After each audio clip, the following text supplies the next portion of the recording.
Hello, BookTube. I'm coming to you with a late Friday reads that is here in the UK Saturday morning. So, depending on where you are, it may still be Friday when this shows up.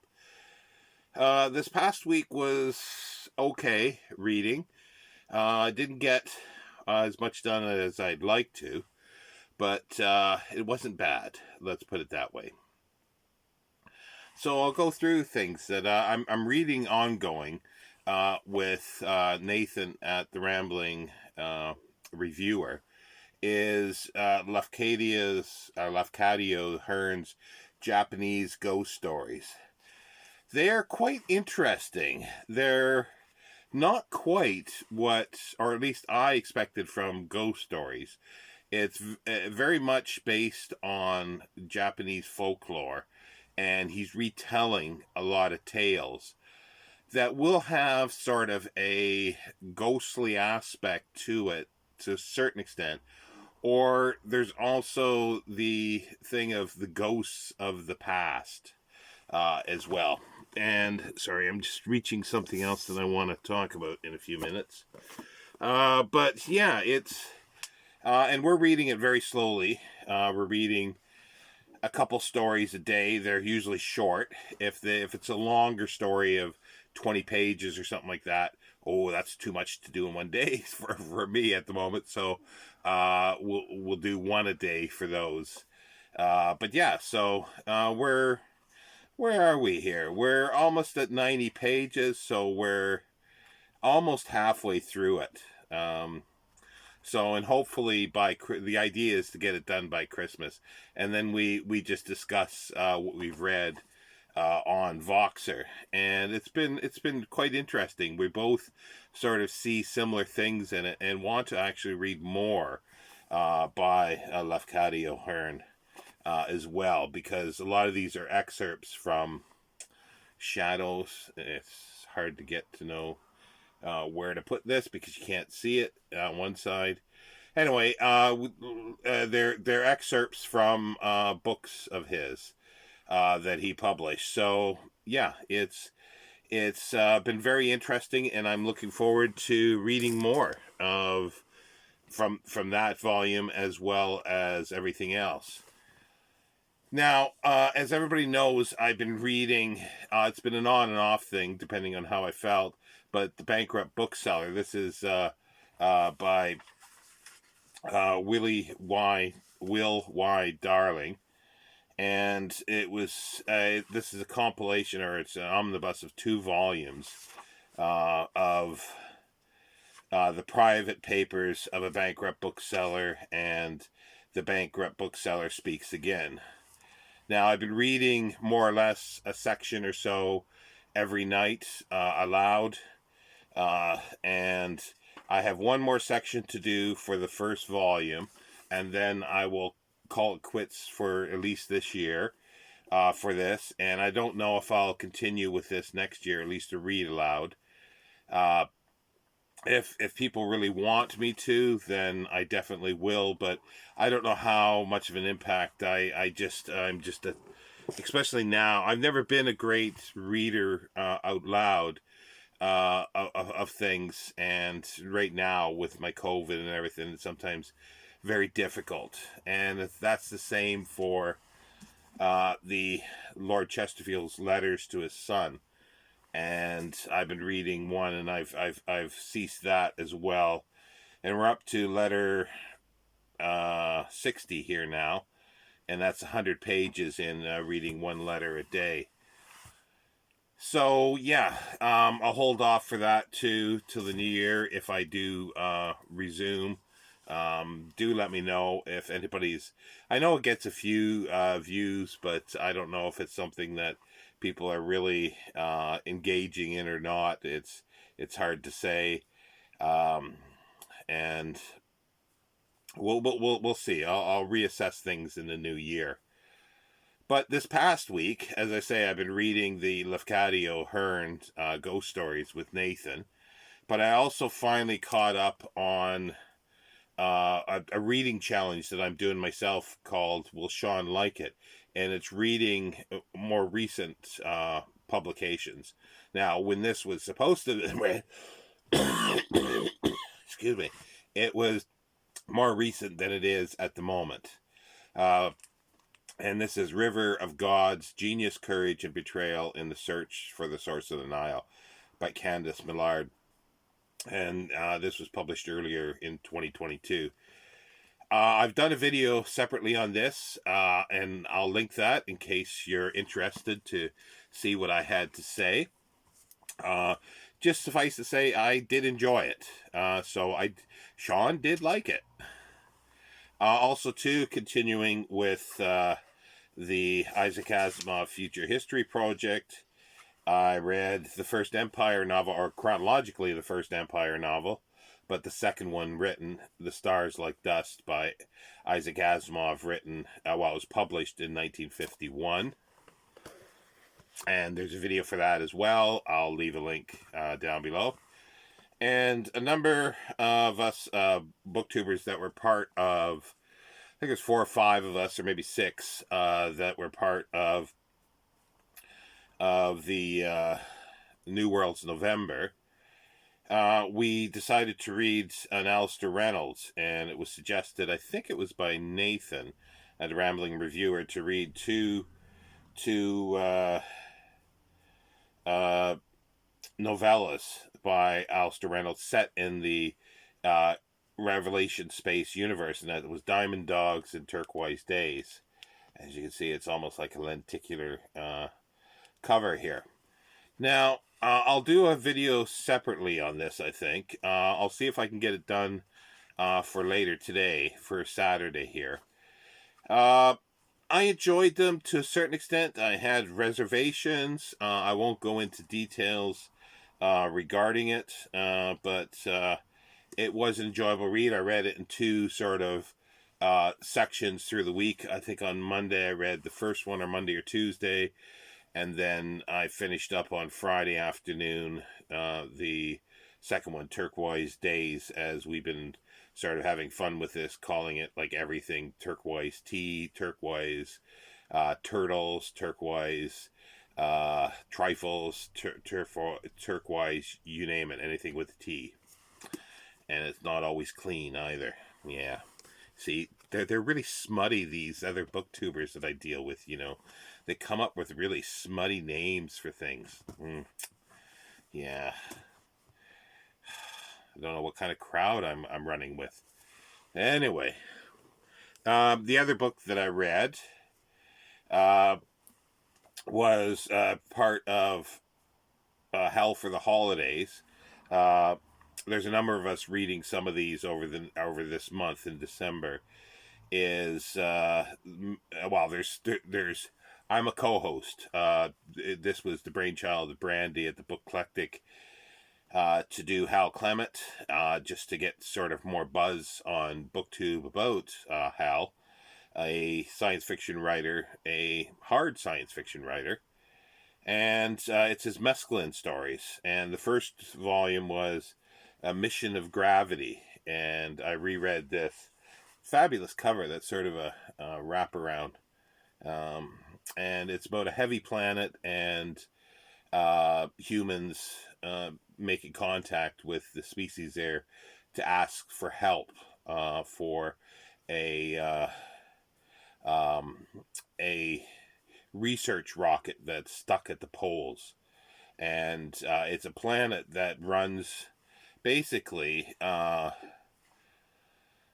gravity at the pole, at the equator, about 3 times Earth to almost 700 times at the pole. So humans cannot stand that gravitational pull. So anyway, I will be doing a video. I don't think I've decided now not to do a video specifically on each book or each story. I will do a video on the whole book, and that's here, Heavy Planet, and all the stories are in here. There's Mission to Gravity, and then there's Under, Introduction to Lecture Demonstration, then Lecture Demonstration, and then Starlight, which is the last book, and then there's another a couple little pieces after. So I will be continuing to read this week. Hopefully I can read the rest of it this week. What are we talking here? We're talking, this is 400 pages, so about 350 pages, give or take, left. So I should be able to do that for the week, but I do have a lot to actually read. Before I get into what I'm going to read, well, other than that, for this coming week, I'd put out a video asking for your help with regards to, because every Christmas I read the Christmas Carol by Charles Dickens. So I asked, what should I read? The original book as it was published again, the Christmas Carol, and say this Penguin edition, or the original manuscript edition that was put out in 2017 by Norton, or the annotated edition, the hefty annotated edition. Now, so far, the manuscript edition is in front with the most votes, but I'll hold off probably until next week to make a decision of which one I read, depending on. So if you care about that, do go and vote on my video, which I'll link down in the bottom. And mentioning Christmas, I noticed last year, and I have got a few emails too, and I wasn't gonna do this considering all, the situation, everybody's economic situation, but if people are wanting to do this, I do like to I know, sorry, I'm tongue-tied here a bit. I no longer have a Amazon wish list up because I'm having trouble. I've been having troubles with books from Amazon. Now, and I've received a few emails of people wanting to do something for Christmas. So I say, well, there is a PayPal link that's down below in each of my videos for like a book fund. Or if you want, you can get me a, if you so desire, a gift certificate for Amazon. But make sure, I do stress now that make sure that it's amazon.co.uk. And the reason for that is that they've changed. There was a time where if it was an Amazon US, I could use it here. But the last time somebody gave me an Amazon, it was a year or so ago, somebody gave me an Amazon.com gift certificate. I couldn't use it here in the UK. I couldn't get it transferred over. So that is a bit of an issue because you can get stuff shipped from the U.S., but it costs a lot more for the shipping, obviously. But yeah, so you can do it that way if you so desire. Something into my PayPal account, because I want to then segue into something else I got this week, because it's sort of you can help me with my science fiction reference library, I suppose, if you do so desire. And I'll be getting things like this. This is volume 1 of E.F. Blyer's. He's the editor, Supernatural Fiction Writers, Fantasy and Horror. Large books, and volume 2 as well. This one doesn't have the dust jacket. They are ex-library copies, but as you can see, the stamp on the thing. It's really weird. They sent me volume 1 is from a Florida library, and volume 2 is from a North Dakota library, and it doesn't have the dust jacket. The dust jacket was on the Florida one.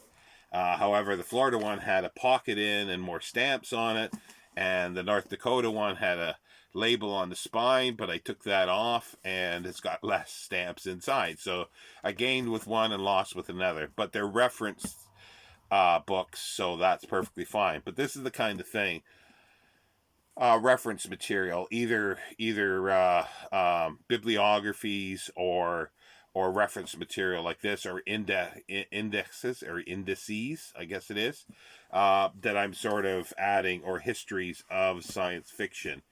And other things as well, because this was so cheap that I was able to get this, and well, thanks to somebody who had given me some money through the PayPal. So that is the kind of thing. So if you'd like to help with that, then the PayPal is down below, or just for a regular Christmas thingy,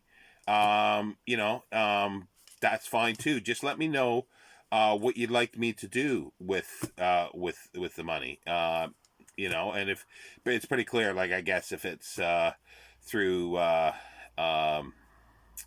Amazon, it's sort of, it's an Amazon gift card, and I'll get whatever. Or if somebody wants specifically for me to buy a Blu-ray, then just let me know these kind of things. Like, and then and if you don't mind me mentioning your name on the video, let me know that too, so I can thank you, more properly, openly, of what you've done and what I actually got. So that's the kind of thing. And as I say, I wasn't going to do it because things are getting tight with everybody I know, not with me as well. Well, it's been for a while, but the thing is, I have been asked, because I've taken down my wish list from Amazon, and it's just because there's so many problems with missed deliveries, and when I don't know it's coming, then I don't know where it's, if it's disappeared, or they've left it somewhere else, or whatever, and it's just it's a bit annoying, well, to say the least. But okay, now that's done. Let's look at what I'm going to read next week. Now, Mark at Book Time with Elvis and myself were sort of bullied into. It didn't take much, to be honest, but we were bullied. Yes, we were bullied into reading Tolkien, and we will be reading Lord of the Rings at some point in the new year. But for over December, we were bullied into reading The Hobbit. Mark, I believe, has already started this a little bit, but I picked up a used copy. It's faded on the spine, but I got this plus 3 paperbacks of the Lord of the Rings for cheaper than I could buy a paperback. So I'm more than happy with this. So I'll be reading that this week. It's very short. It's 250 some pages, 70 pages. So I should be able to get that done with no problem this coming week. Also, to continue on with the Future History Project is The Currents of Space by Isaac Asimov. And as I say, with the Heavy Planet. And also, there are a number of booktubers and I who are venturing on a Arthur C. Clarke sort of mega read, but with no set time frame or anything. But this coming week, we'll be reading The Fall of Moondust, and I think that's, if I remember right, that's with Brandy at the Book Eclectic, Scott Bryant at the Bookish Bryants, and I think Nathan at the Rambling Reviewer as well. I sort of forget who's all in the chat group, but I believe it's at least us that are doing it. And it may not be fully next week for everybody, but this was the read that we chose for December. So I'll be reading that next week, or rereading it, I should say. And again, it's a short one. It's just over 200 pages. And also, too, not sure if we'll be getting to that this week. Nathan and I at the Rambling Reviewer are going to be doing a lot of sort of buddy reads. And I wanted to sort of reread Shakespeare, and he wanted to read Shakespeare. So we're going to do Macbeth, and this is the Arden Shakespeare. So whether we get to this or not is, I'm unsure. But also, too, which I haven't announced yet on my Patreon, because I do have a Patreon, and there is a movie sort of club, and I'm going to tie this in with the movie to watch this month, and that is going to be Macbeth, but that's going to be the 1950s version, I think it's 50s, yeah, of Orson Welles' version of Macbeth. It's my favorite adaptation of it. And so that way I got some more context. It's years or decades since I've read Macbeth, so I'm really looking forward to this. And if there's additional time, I'll be continuing on with the Future History Project and reading The Pebble in the Sky, which is the third in internal chronology of the Empire novels. So yeah, so that is what's happening. That's what's happened the week in review and the upcoming week. Hopefully, fingers crossed. So yeah, so if you want to, I'll try to leave all uh, uh, the links below of videos that I've done. And as I say, there is the link for the PayPal if you so desire, or you got my email. You can do a Amazon gift card if you so desire. As I say, just keep in mind that it's amazon.co.uk and it's in British pounds because it's too difficult to transfer from everywhere else. It was so easy before because I used to get some gift cards like from the U.S. and from the U.K. and then I'd be able to spend it on some German DVDs or French DVDs, and it always worked. Now you can't do it. The Amazon, as I say, I'm getting less and less enamored by Amazon and trying to move from there for buying books especially, but if that's what you prefer, then that's perfectly fine. And just let me know, as I say, through email or whatever, that this is what you would like me to put it towards. Or anything. And, it's that type of thing. So anyway, I've been rambling on now for 20 some minutes. So, but don't forget to go to my video and vote for which version of the Christmas Carol I read this year, because that's still a couple weeks. But I'll leave the decision until next week for that. So again, thank you everybody, and thank you for commenting. Thank you for watching, the new subscribers, the whole 9 yards. This has been a good year for me, more or less, and an enjoyable year. It's kept me sane. Let's put it that way. Is BookTube. Oh, and by the way, on Tuesday I will have a Christmas themed original. Well, sort of yes. Let's put it that way. An original book tag, but a Christmassy book tag. So do look out for that on Tuesday. Thank you very much, BookTube. Talk to you later.